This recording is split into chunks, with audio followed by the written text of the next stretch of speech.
This video is sponsored by NordVPN. Alexander Boris de Pfeffel Johnson. You may know him as Boris Johnson, or Bojo, or that guy over there that looks like he was carved out of a block of warm spam. The man who's famous for having the second worst head of hair in British political history. He's been under more bedsheets than the KKK, has changed cabinets more times than IKEA, and is living, breathing proof that you don't need to burden yourself with kindness or integrity to be a member of Parliament. Today, we're going to explore the legacy of one of the most self-serving, narcissistic politicians to have taken the office of Prime Minister. A man bereft of common sense who owes nearly every tree in the UK an apology for wasting its oxygen. Let's tuck in.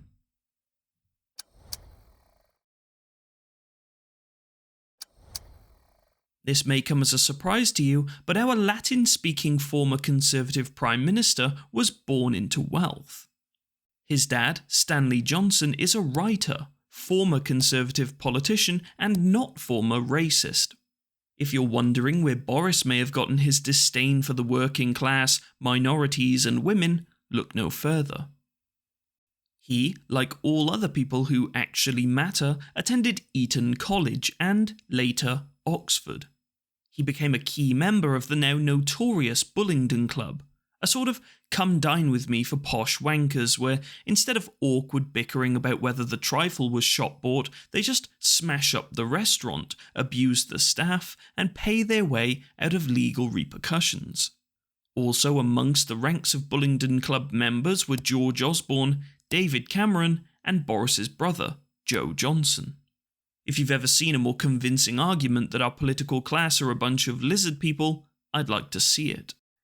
Interestingly enough, by the time Boris took office, 20 of the 55 Prime Ministers of Britain were Eton graduates, something that is probably totally coincidental and not just a glaring problem with our political system at all. After graduating university, he did what any self-made man would do and leaned on his daddy to help him get a job. This got him a traineeship at the Times newspaper, and off he went.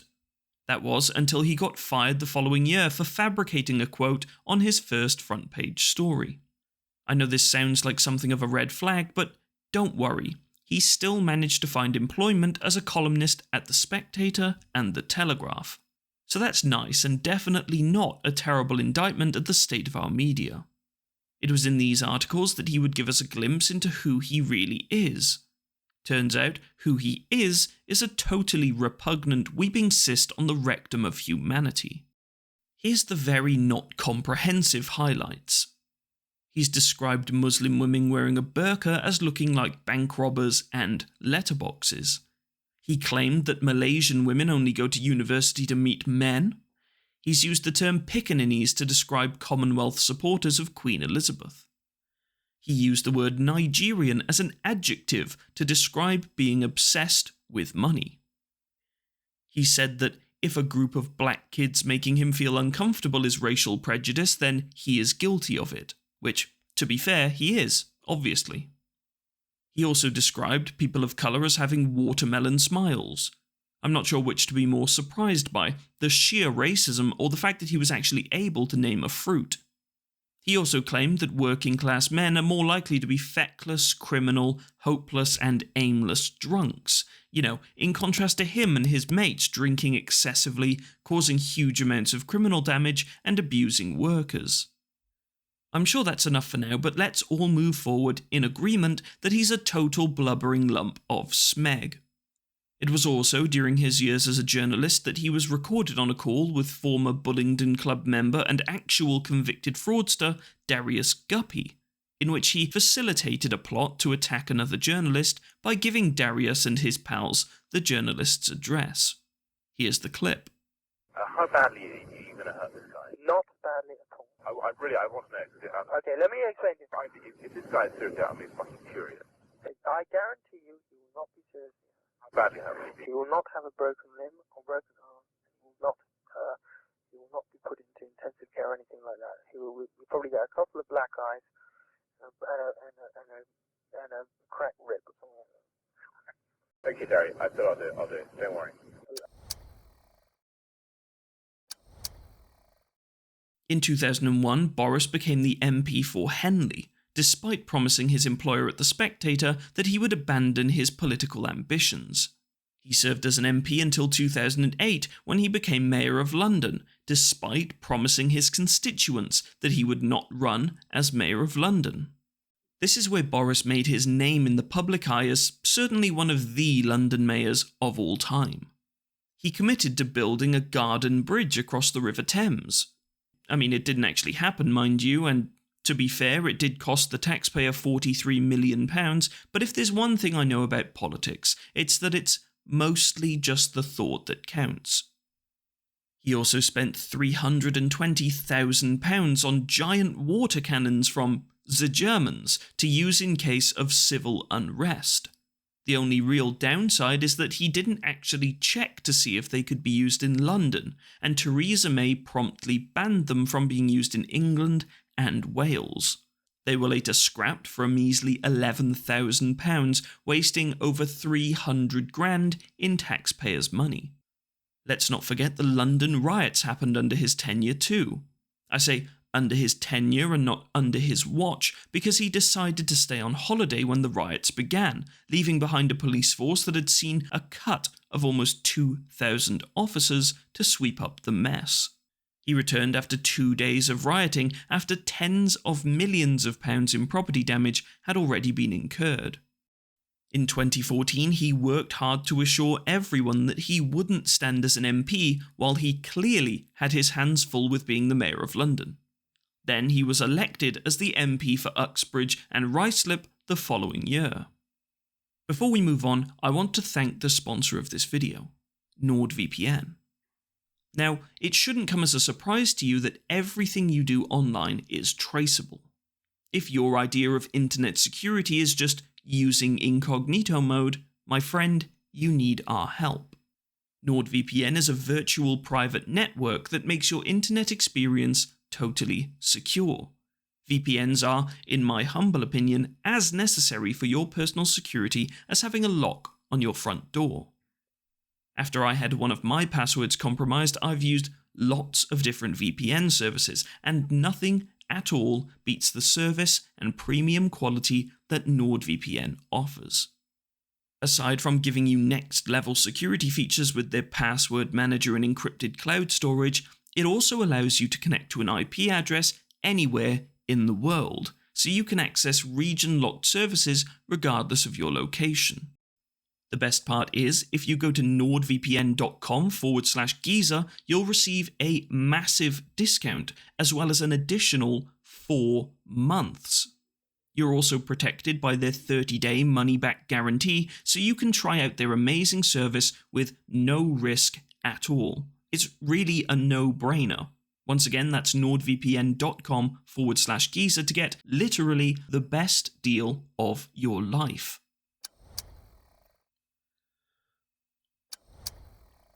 Now, I'm sure it's not escaped your wit that Bojo the Clown had a stint as the Prime Minister. But how did his bloated, useless carcass wash up on these political shores? Well, after Boris left his post as the Mayor of London and became an MP again, David Cameron was facing pressure about our position in the EU. He decided it would be pretty cool to crush the Eurosceptics by holding a referendum, and the rest is history. After losing the referendum, Cameron resigned and Theresa May put aside her cauldrons and broomsticks to take over the country. After a series of failed attempts at drafting a Brexit withdrawal agreement, she made an emotional goodbye as she fucked off, and Boris was voted in after a Conservative leadership race. When he took over office, polls suggested that he wasn't actually very popular with the public. But he didn't need to be popular. He just needed to be more popular than Jeremy Corbyn, which he was. Regardless of what you think about Jeremy Corbyn, the fact is, he just wasn't a very popular figure that could win over a majority of the public. He really was the Hillary Clinton to the Tories' Donald Trump.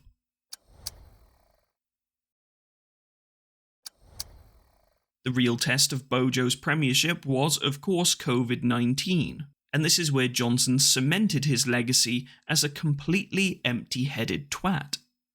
Now, we've all got shit to do, so this isn't the place to see a complete and thorough dressing down of how he handled COVID. We all lived through that shit show, but let's at least cover the basics. There were several reports before the pandemic that showed the lack of preparedness for the UK to deal with respiratory pandemics, but these were almost totally ignored. Then Matt the Forehead Hancock swooped in to save the day. He immediately recognised that we needed to get together some PPE pronto, so he started giving out billions upon billions of pounds in COVID contracts to anybody that asked for them. Well, except for the companies that actually produced PPE. See, Boris and his cronies decided to give the PPE production contracts to their mates instead. For example, Hancock decided to award contracts creating test vials to the former landlord of his local pub, who was also his neighbour. This is despite the fact that he had zero history of producing medical supplies. Between these crony contracts and the billions of pounds spent on a dysfunctional test and trace system, things couldn't get much worse for this useless old scrotum of a man. Then it emerged that Boris, along with his cabinet, held several parties at Downing Street while the Red Death held sway over all. And, much like Edgar Allan Poe's story, it didn't really end super well for him. Let's bear in mind that throughout the pandemic, Boris repeatedly told the public that no gatherings happened at Downing Street outside of absolutely necessary meetings. Then, when it was exposed that he lied, he swore that he didn't know anything about these meetings. In May of 2020, Boris was seen at a gathering in Number 10's gardens, enjoying some cheese and wine. This is despite the legal restrictions stating that you couldn't leave your home without a reasonable excuse. Apparently this is just another rule that doesn't apply to Boris. Here's Boris at his own birthday party in June of 2020. The eagle-eyed amongst you might have spotted our current Prime Minister standing less than 2 metres away from him. Both Boris and Rishi would later receive fixed penalty notices from the police for their actions, with Boris becoming the first sitting Prime Minister to have been found to have broken the law.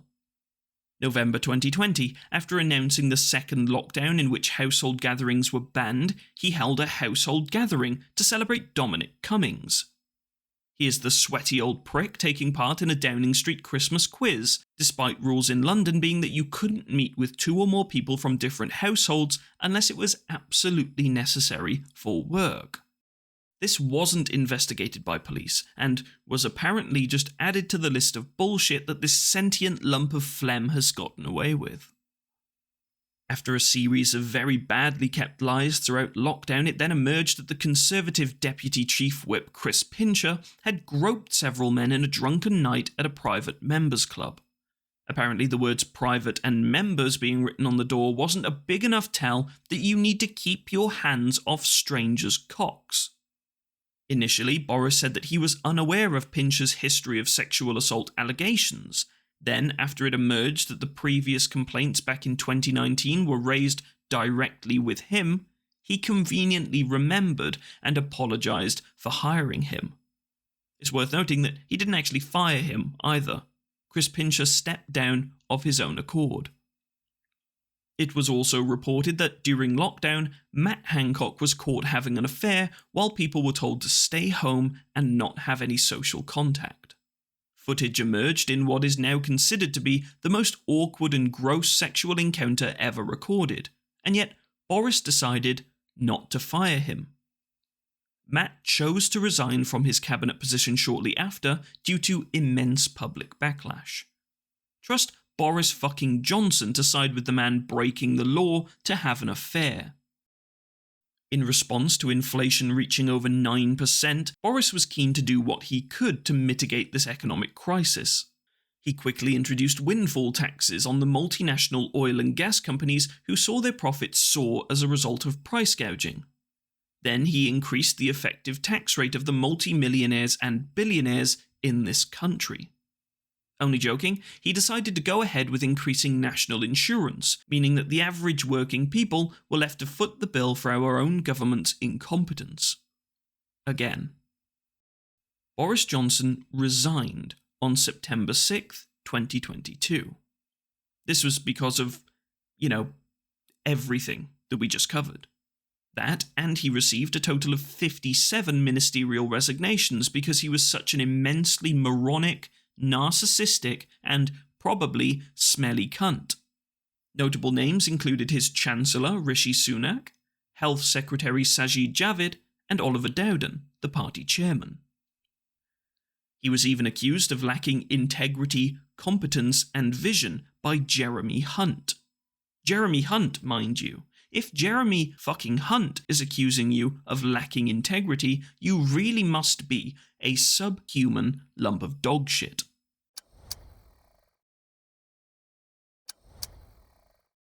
Now, let's take a look at Boris's personal life over the years. Treat this as sort of an undercurrent of debauchery and immorality that underpins his awful career of being a professional wanker. Boris married his first victim, wife, Allegra, in 1987. He was 23. Then Boris had an affair with his soon-to-be second wife, Marina. She became pregnant with the first of 4 children while he was still married to Allegra. 1993. Boris marries Marina 2 weeks after his divorce was finalised. Marina had a total of 4 children with Boris. In 2004, rumour circulated that Boris got one of his employees pregnant while still married to Marina. He says it's complete bollocks and assures the Conservative Party leader that it was complete bollocks. That, however, was complete bollocks. He was bollocked for dropping the bollock about emptying his bollocks and lost his job as Tory Vice Chair and Shadow Minister. In 2006, he was thrown out of his marital home after claims of an affair with a journalist, but they worked it out and he moved back in shortly after. Then in 2009, Boris had an affair with an art consultant and ended up fathering a daughter with her. Despite him trying to keep this a secret, a court ruled it was in the public interest to know just how much of a fucking disgusting bag of pus this man is. In 2016, Jennifer R. Curie revealed that she had a 4-year relationship with Boris, who was then the London mayor. Boris wrote several recommendations for Jennifer and helped her wrap her greasy, jizz-covered hands around £120,000 in public money for her companies. His wife Marina threw him out again, this time it's for good. In 2018, word on the street was that Boris was seeing a lady called Carrie Simmons. In 2019 it was confirmed, and in 2020 they were engaged and expecting a baby. They are now married with 1 child. As you can see, the guy's had more affairs than Tiger Woods. He's fathered more children than Genghis Khan, and really has shown that beneath the ghoulishly bloated corpse-like exterior, there is, in fact, a rotten, dirty, selfish wanker inside. Since leaving office, it's not all been sunshine and roses either. He faced a select committee to answer for his actions during Partygate, and the nation collectively revelled in the fact that he was forced to admit he was either a total moron or irredeemably corrupt. And he sort of ended up proving that he was both. He's also recently been the subject of a scandal that forced the chairman of the BBC, Richard Sharp, to quit his job. Apparently, Richard had failed to declare the fact that he facilitated a loan of £800,000 to Boris before being selected by the government to become the chairman. This was probably just a total oversight and just another coincidence that these uber-rich, politically adjacent people always seem to get mixed up in. We really could go on for hours about the absolutely reprehensible things that this absolute pigeon fucker has done. The fact that this man managed to get elected shows how, when it comes to occupying political office, we really do have less choice than a Welsh fish and chip shop. I personally truly believe that this man's greatest contribution to the world is that he will eventually be compost. Thank you for watching, and a special thank you to my patrons, Marie, Jeffrey Anderson, Matt Palmer, Alex Davies, Nicholas Ellis Brown, Craig Hall, and Simon Watton. You guys are really amazing. If you want to support, you can do so from just £1 a month. The link is in the description. Please like, subscribe, and all that bollocks, and I'll see you in the next one. Love you. Bye-bye.